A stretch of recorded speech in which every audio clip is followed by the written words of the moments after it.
નમસ્કાર, spark today ન્યૂઝમાં આપનું સ્વાગત છે। હજુ તો વધારે પડતો જે વરસાદ છે તે પડ્યો નથી, હજુ તો શરૂઆત જ થઈ છે, પરંતુ વેમાલી ગામમાં જે ખાડાના જે દ્રશ્યો છે તે જોવા મળી રહ્યા છે। તમે જોઈ શકો છો, આ વેમાલી ગામ કહેવામાં આવે છે અને ત્યાં જ આ જે ખાડા છે તે જોવા મળી રહ્યા છે। તમે જોઈ શકો છો, અહીંના જે સ્થાનિક જે સોસાયટીઓમાં પણ રહે છે તેમની સાથે પણ વાત કરીશું।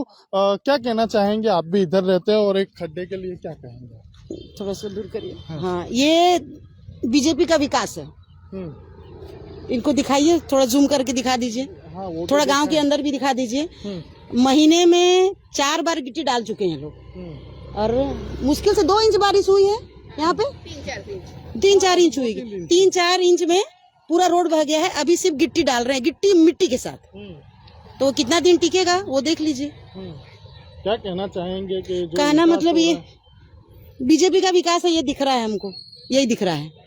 आप टैक्स भर रहे हो? टैक्स भरती हूँ, तो भी ऐसा विकास देखने में मंथली 70,000 टैक्स है और देती हूँ। नाम आता है टैक्स पेयर में, हाई टैक्स पेयर में नाम आता और है। ऐसा ये हमारा हाल है वैमाली में, ये विकास है। दिख रहा है। पीने का पानी भी नहीं आता है। पीने का पानी है, सप्लाई लेना है वो है, बट रोड वाला प्रॉब्लम बहुत ज्यादा है। आप क्या कहना चाहेंगे? बस सब अच्छा हो जाए। आप भी इधर ही रहते हो सोसाइटी? हाँ, वैमाली में ही रहते, वैमाली में ही रहते।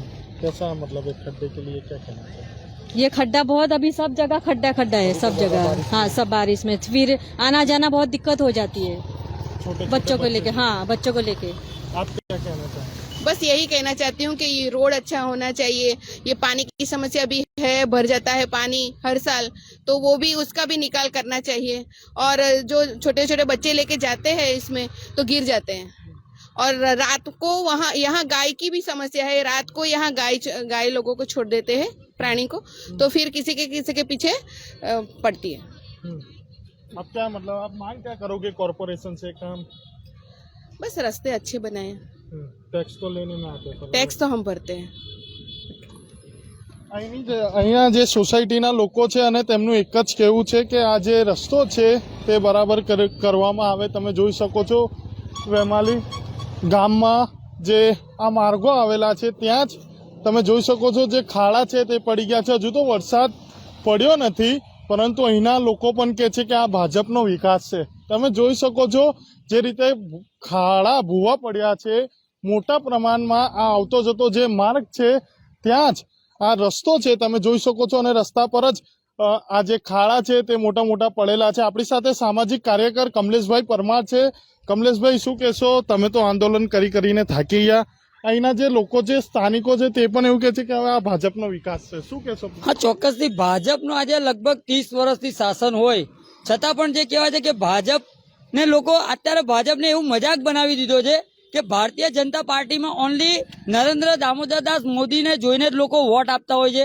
ભારતીય જનતા પાર્ટીનો સિમ્બોલ જોઈને લોકો વોટ આપતા હોય છે, પરંતુ હકીકતની અંદર જે સ્થાનિક કોર્પોરેટરો, જે ધારાસભ્યો, જે નગરસેવકો કહેવામાં આવે છે, નગર, નળ, ગટર ને રોડ, આ 3 માટે નિમેલી આ સંસ્થા છે। વેમાલી ગામ વડોદરા શહેરમાં સમાવેશ કરવામાં આવ્યું, શહેરી વિકાસમાં સમાવેશ કરવામાં આવ્યું। હાલમાં તમે જોશો કે અહીંયા ગાડી એવી પરિસ્થિતિ છે કે એક 12 આંધે ને 13 તૂટે, એટલે કહેવાનો મતલબ કે એક ખાડો પૂરે ને 4 ખાડા ફરીથી ઉત્પન્ન થાય છે। એટલે આ વડોદરા શહેરની અંદર વેમાલી ગામમાં ભુવાનગરી જેવી સિસ્ટમ અહીંયા ગાડીની શરૂઆત થઈ ગઈ છે। આજે થોડા દિવસ પહેલા જે વરસાદી ગટરની જે કામગીરી કરવામાં આવી હતી, આ કોન્ટ્રાક્ટરે એક વેઠ ઉતારી છે, આ કોન્ટ્રાક્ટરે લાલિયાવાડી કરી છે। કોન્ટ્રાક્ટરની સંપૂર્ણ કામગીરી અમે ડેપ્યુટી મ્યુનિસિપલ કમિશનર સાહેબ જાતે 15 દિવસ પહેલા વેમાલી ગામમાં વિઝિટ કરવા માટે આવ્યા હતા, ત્યારે અમે ડેપ્યુટી મ્યુનિસિપલ કમિશનર સાહેબને, રાજપૂત સાહેબને અમે બતાવ્યું હતું કે જે વરસાદી ડ્રેનેજ જે કોન્ટ્રાક્ટરે નાખવામાં આવ્યું છે, આ કોન્ટ્રાક્ટરે હલકી ગુણવત્તાનું મટીરિયલ વાપર્યું છે, સાથે સાથે જે પુરાણ કરવાનું હોય પુરાણ કર્યું નથી। સાથે જ જે વડોદરા શહેરની અંદર અલગ અલગ વિસ્તારોમાં તમે જોશો કે વરસાદી ગટર જે સાઈડ પર હોય છે, રોડની બંને સાઈડ પર હોય છે, પરંતુ વેમાલી ગામની અંદર રોડની વચ્ચોવચ્ચ જે આ વરસાદી ગટરનું નિર્માણ કરવામાં આવ્યું છે। એટલે ક્યાંક ને ક્યાંક આ વડોદરા શહેરની અંદર પહેલો એવો બનાવ હશે કે જે આ કોન્ટ્રાક્ટરે અને અધિકારીએ ક્યાંક ને ક્યાંક પોતાની મનમરજી પ્રમાણે આ ગટરલાઈનની યોજનાનું કામગીરી કરી છે। એટલે અમારી ખાસ માંગણી એક જ છે કે આ વારંવાર ભૂવા પડતા હોય તો આવા કોન્ટ્રાક્ટરને તાત્કાલિક ધોરણે બ્લેકલિસ્ટ કરવા જોઈએ। સાથે સાથે જે પણ અધિકારી છે વરસાદી ડ્રેનેજ પ્રોજેક્ટના અથવા તો વરસાદી જે ડ્રેનેજના વોર્ડના અધિકારી છે જેને સંકલન કર્યું હોય, જેના નજર હેઠળ કામગીરી થઈ હોય, નિરીક્ષણ કર્યું હોય, આવા તમામ અધિકારીઓને તાત્કાલિક ધોરણે સસ્પેન્ડ કરવા જોઈએ. કારણ કે વડોદરા શહેરના નાગરિકોના ટેક્સના વેરાના રૂપિયા સાચી દિશામાં વાપરવાની જગ્યાએ આ તમે વારંવાર તમે જોશો કે રોજે રોજ વેમાલી વિસ્તારમાં રોજ ભૂવા પડે છે. એક વરસાદ પડે અને ભૂવો પડે છે, પછીથી ફરીથી જે કોડી ડસ્ટ નાખી અને એને પુરાણ કરવામાં આવે છે, એટલે ઢાક પીછોડી કરવામાં આવતી હોય છે. એટલે અમારી ખાસ માંગણી એક જ છે કે આવા કોન્ટ્રાક્ટરોને બ્લેકલિસ્ટ કરો અને અધિકારીઓને સસ્પેન્ડ કરો. આવનારા દિવસોમાં અમે ઉચ્ચ કક્ષાએ પણ રજૂઆત કરીશું અને આ કોન્ટ્રાક્ટરને તાત્કાલિક ધોરણે બ્લેકલિસ્ટ નહીં કરવામાં આવે તો આંદોલનનો માર્ગ અપનાવીશું. તમે જોઈ શકો છો જે રીતે ખાડા છે આ કોન્ટ્રાક્ટરને બ્લેકલિસ્ટ કરવા જોઈએ. તમે જોઈ શકો છો આખા જે માર્ગ પર જ રોડ પર જે ભૂવાના દ્રશ્યો છે તે જોવા મળી રહ્યા છે. આટલા મોટા મોટા જે ખાડા છે તે થઈ ગયા છે. આ જે જતો માર્ગ છે તમે જોઈ શકો છો, આ જે રોડ વેમાલીથી આવતો રોડ છે અને સમા તરફ જતો આ જે મુખ્ય માર્ગ છે અને ત્યાં જ આ ખાડા છે તે જોવા મળી રહ્યા છે. તમે જોઈ શકો છો વેમાલી બાજુથી આ જે મુખ્ય માર્ગ છે આવતો જે આ માર્ગ છે અને ત્યાંથી સમા જવાના જે માર્ગ પર જ આ ખાડા છે તે પડી રહ્યા છે. સાથે એક જગ્યાએ તો પડવામાં આવ્યો, પાછો તેને માટીથી પુરાણ કરી દેવામાં આવ્યો. જે કપચી છે ઝીણી લાઈને પૂરવામાં આવ્યો. ફરીથી આ દ્રશ્યો આગળ જોવા મળી રહ્યા છે. તમે જોઈ શકો છો જે આ મુખ્ય માર્ગ કહેવામાં આવે છે અને મુખ્ય માર્ગ પર જ આ જે ભૂવા છે તે જોવા મળ્યા છે. અહીંના જે લોકો છે તે પણ હવે હેરાન પરેશાન થયા છે. લોકો તો હવે એવું કહી રહ્યા છે કે આ ભાજપનો વિકાસ છે શું છે તે પણ એક મોટો સવાલ છે. આગળના પણ અમે રોડ પરના જે દ્રશ્યો છે તે તમને બતાવી રહ્યા છે. આખા મુખ્ય માર્ગ પર જ તમે જોઈ શકો છો જે ખાડા છે તે જોવા મળી રહ્યા છે. આ બાજુ તો વધારે જે ખાડા છે તે જોવા મળી રહ્યા છે. હવે અહીંના જે તમામ જે સ્થાનિકો છે તે બૂમો પાડી રહ્યા છે અને લોકો જે હેરાન પરેશાન થઈ રહ્યા છે. તમે જોઈ શકો છો આખા માર્ગ પર જ આ જે ખાડા છે તે જોવા મળી રહ્યા છે.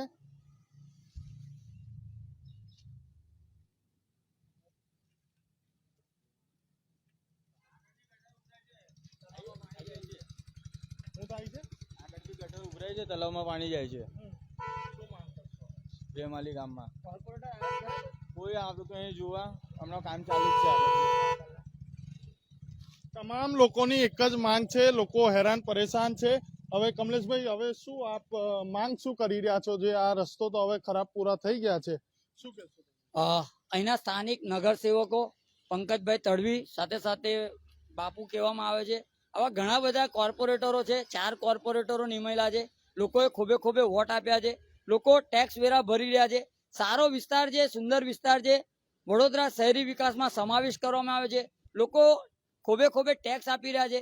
પરંતુ ક્યાંક ને ક્યાંક તમે જોઈ શકો છો કે વડોદરા શહેરની અંદર વેમાલી વિસ્તારમાં પાણીની સમસ્યા, ડ્રેનેજની સમસ્યા, સાથે સાથે ખાડાઓની સમસ્યા, હવે તો ભૂવાઓની સમસ્યા. એટલે ક્યાંક ને ક્યાંક વડોદરા શહેરની અંદર જે વેમાલી વિસ્તારમાં જ્યારથી પણ આ ગામ સમાવેશ કરવામાં આવ્યું છે ત્યારથી આ વિકાસથી વંચિત છે. અમે વારંવાર લેખિતમાં મૌખિકમાં રજૂઆત કરી. ત્યારબાદ ડેપ્યુટી કમિશનર સાહેબ જ્યારે આવ્યા હતા ત્યારે તમામ અધિકારીઓ એમની પાછળ હતા અને અધિકારીઓ સામે ડાહી વાતો કરતા હતા કે અમે આ કામ કરી નાખીશું, આ કામ કરીશું, ફલાણું કરાવી દઈશું. પરંતુ જ્યારે ડેપ્યુટી કમિશનર અહીંયા ગાડીથી ગયા ત્યારબાદ એક પણ કામ થયું નથી. એટલે અમારી ખાસ માંગણી એક જ છે કે વેમાલી વિસ્તારની અંદર વોર્ડ નંબર 3માં વિસ્તાર આવે છે. આમાં જેટલા પણ પાણી પુરવઠાના અધિકારીઓ હોય, ડ્રેનેજ વિભાગના અધિકારીઓ હોય, વરસાદી કાચના અધિકારીઓ હોય, સાથે સાથે રોડ વિભાગના અધિકારીઓ હોય, આ તમામને તાત્કાલિક ધોરણે સૂચના આપવી જોઈએ અને સૂચનાને અમલવારી ન કરવામાં આવે તો આવા અધિકારીઓને તાત્કાલિક ધોરણે નોકરીમાંથી બેદખલ કરવા જોઈએ. કારણ કે કામચોર અધિકારીઓની જરૂર નથી. આ તો કામ કરવા વાળો વ્યક્તિ જોઈએ. સાથે સાથે વિકાસ, આજે ભારતીય જનતા પાર્ટીનું નામ ખરાબ થતું હોય આ ખૂબ જ શરમજનક બાબત છે. કારણ કે માનનીય વડાપ્રધાનને જોઈને લોકો ખોબે ખોબે વોટ આપે છે, રેલીઓ કાઢે છે, ધરણા કાઢે છે, સાથે સાથે ફલાણું કરે છે, ઢીકણું કરે છે. ત્યારે મહિલા મોરચાના હોય, સાથે સાથે વડોદરા શહેરના પેજ પ્રમુખ, યુવા પ્રમુખ, ફલાણા પ્રમુખ, ઢીકણા પ્રમુખ, આ બધા પ્રમુખોને અમે કહીએ છીએ કે ભાઈ તમે આવો, વડોદરા શહેરની અંદર વિકાસ થાય એ રીતનું આયોજન કરો. સાથે સાથે વડોદરા શહેરની અંદર માનનીય વડાપ્રધાન સાહેબનું નામ ખરાબ ન થાય તે દિશામાં કામગીરી કરવી જોઈએ. સાથે સાથે જે પણ લાગતા વળગતા અધિકારીઓ, જે કામચોર અધિકારીઓને કામ નથી કર્યું, અમને તાત્કાલિક ધોરણે સસ્પેન્ડ કરવા જોઈએ. જે કામચોર કોન્ટ્રાક્ટરો છે, જે લેભાગુ કામગીરી કરી છે, આવા કોન્ટ્રાક્ટરોને તાત્કાલિક ધોરણે બ્લેકલિસ્ટ કરો. આવનારા દિવસોમાં અમે ગાંધીનગર સચિવાલય મુખ્યમંત્રી ભૂપેન્દ્ર પટેલને પણ રજૂઆત કરીશું, કારણ કે આ જે વરસાદી કાંસ છે સાથે સાથે પાણીની લાઈન નાખી છે, આમાં તમામ રીતનો ભ્રષ્ટાચાર થયો છે. ચોક્કસથી આવનારા દિવસોમાં જે થર્ડ પાર્ટી ઇન્સ્પેક્શન કર્યું છે, જે અધિકારીઓએ જે આનું નિરીક્ષણ કર્યું છે, આવા તમામ અધિકારીઓને કોર્ટના દરવાજે પણ અમે લઈ જઈશું, ત્યાં સુધી છોડીએ નહીં. કારણ કે હવે હદ વટાવી ચૂકી છે, કારણ કે અહીંના લોકોને જે અવર જવરમાં ખૂબ જ તકલીફ પડી રહી છે, અને તકલીફ સમયે પણ જો મદદરૂપ ના થતા હોય તો આવા અધિકારીઓને કોઈ જરૂર નથી અને આવા કોન્ટ્રાક્ટરોની પણ કોઈ જરૂર નથી. અને અમારી ખાસ માંગણી એક જ છે કે વડોદરા શહેરના મેયર જે ગીતાબેન ગીતાબેન સાથે સાથે જે પણ લાગતા વળગતા અધિકારીઓ, કર્મચારીઓ, સાથે સાથે નેતાઓ અહીં વેમાલી ગામની વિઝિટ લઈ અને ચોક્કસથી જે વેમાલી ગામના નગરજનોને ન્યાય અપાવે તેવી અમારી માંગ છે. વેમાલી ગામના જે તમામ જે નાગરિકો છે તેમને ન્યાય અપાવે તેવી માંગ છે. તમે જોઈ શકો છો જે આ ખાડા છે તે એટલા મોટા પ્રમાણમાં પડ્યા છે.